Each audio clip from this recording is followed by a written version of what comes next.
राष्ट्रीय कवि सत्यनारायण सत्तन का जन्मोत्सव हर साल की तरह इस बार भी बड़े ही आत्मीयता के साथ मना, जहां सत्तन गुरु को चाहने वाले, उनके शिष्य और शहरवासी बड़ी संख्या में उन्हें जन्मोत्सव की बधाई देने के लिए पहुंचे थे।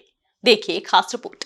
अपनी कविता के माध्यम से हर दिल को जीतने वाले कवि प्रदीप सम्मान प्राप्त राष्ट्रीय कवि सत्यनारायण सत्तन का जन्मोत्सव आत्मीयता के साथ मना। इस दौरान सत्तन गुरु को जन्मोत्सव की बधाई देने पर्यटन और सांस्कृतिक मंत्री उषा ठाकुर, उस्ताद अलाउद्दीन खां, संगीत और कला अकादमी के डायरेक्टर जयंत भीसे, वरिष्ठ पत्रकार महेंद्र सिंह सोनगिरा, पीयूष पारेख, अरुण त्रिवेदी और शिष्य मंडल के राकेश शर्मा पहुंचे थे।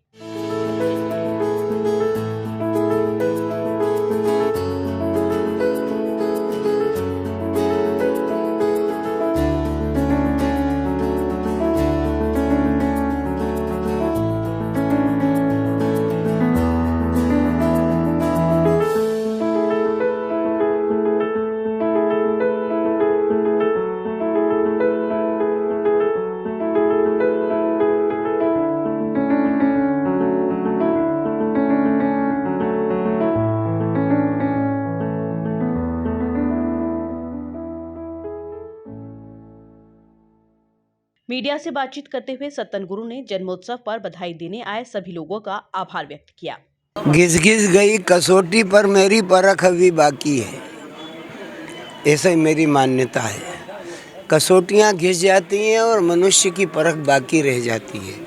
संसार में प्रेम, प्यार, स्नेह और दुलार को प्राप्त करना सहज रूप से दुर्लभ पदार्थ होते हैं और मुझे अपने जीवन में ये बहुत सुखद संयोग के साथ मिला है।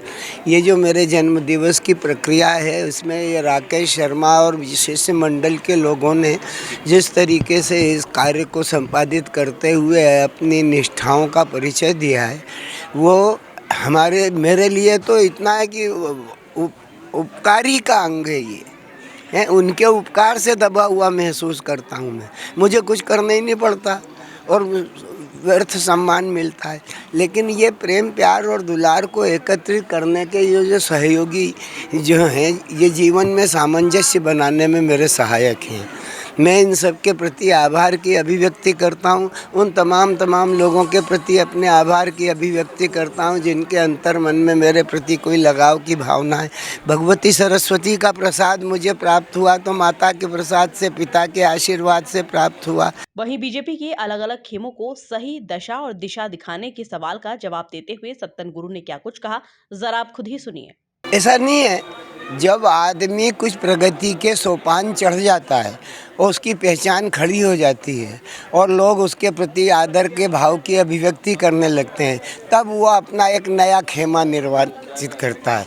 तो ये जो आपने शब्द विन्यास अभी हाल मेरे सामने फेंका कि ये भाई होता ही और ये और वो, तो ये सारे शब्द विन्यास जो हैं अपने आप को पुष्पित पल्लवित पा करके अपने खेमे का निर्माण कर पाने में साबित हुए हैं। लेकिन कुल मिला करके ये धाराएं हैं और ये सारी की सारी धाराएं जो हैं एक महासागर में आकर के मिल जाती हैं और वो उस महासागर का नाम है बीजेपी। उस बीजेपी में सारे के उसमें नदी नाले भी मिल जाते हैं। ऐसा नहीं है कि केवल ये धाराएं ही मिलती हैं, ताई भाई और ये वाली, लेकिन उसमें कुछ गंदा। लेकिन ये बात बाबा सूरदास ने कही कि एक नदिया एक नार कहावत, गंदलो नीर भरो, दो मिलकर जब सुरसरी, दो मिलकर जब एक बरन बहे तो सुरसरी नाम पर्यो। जब वो नाला गंगा में मिल जाता है तो उसको कोई नाला नहीं कहता, उसको फिर वो गंगा माता की तरह ही उसको सेवन करता है और उसका पूजन और उसका प्रक्षालन करता है। तो इस सारी की सारे खेमेबाजी के पीछे एक ही मंतव्य है और वो मंतव्य है राष्ट्र आराधन। इतना ही नहीं, अपने अंदाज में एक बार फिर से सत्तन गुरु ने दल बदल करने वालों पर निशाना साधा।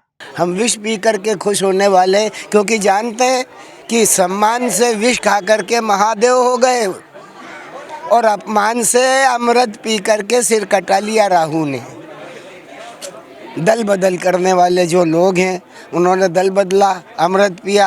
अमृत पीने के बाद उनका शिरच्छेद हुआ तो पिया एक नेता हो गए दो।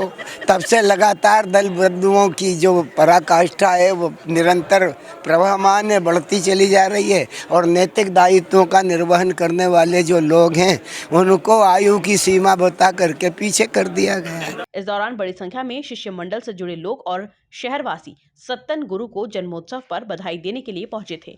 Bureau report, MP news, Indore.